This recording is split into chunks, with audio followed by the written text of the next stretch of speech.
بسم اللہ الرحمن الرحیم۔ جس سال حضرت خدیجۃ الکبریٰ سلام اللہ علیہا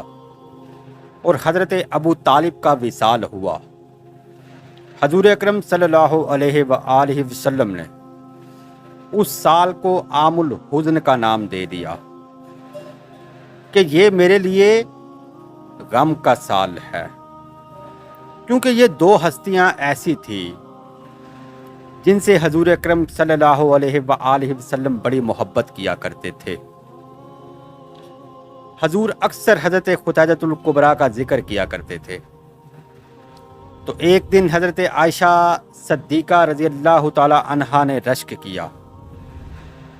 کہ یا رسول اللہ، آپ قریش کی اس بوڑھی عورت کا ذکر کرتے ہیں کہ بڑھاپے کی وجہ سے جس کے منہ میں دانت نہ رہے، اور اب آپ کو اللہ نے اس کا نعم البدل عطا کر دیا ہے، آپ کب تک اس بوڑھی عورت کا ذکر کیا کریں گے؟ حضور نے کہا، عائشہ، تم میں سے کوئی بھی اس کا نعم البدل نہیں ہو سکتی،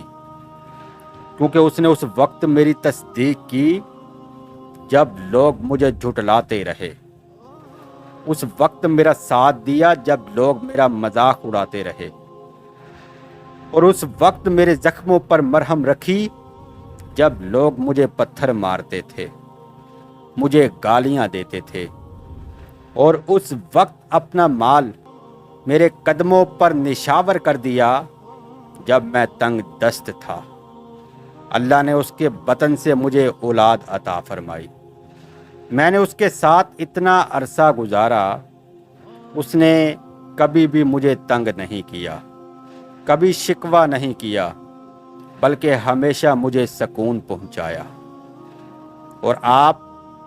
حضرت عائشہ صدیقہ سے ناراض ہو گئے۔ پھر حضرت عائشہ صدیقہ نے وعدہ کیا کہ وہ آج کے بعد حضرت خدیجۃ الکبریٰ کے بارے میں ایسی بات نہیں کہیں گی کہ جس کی وجہ سے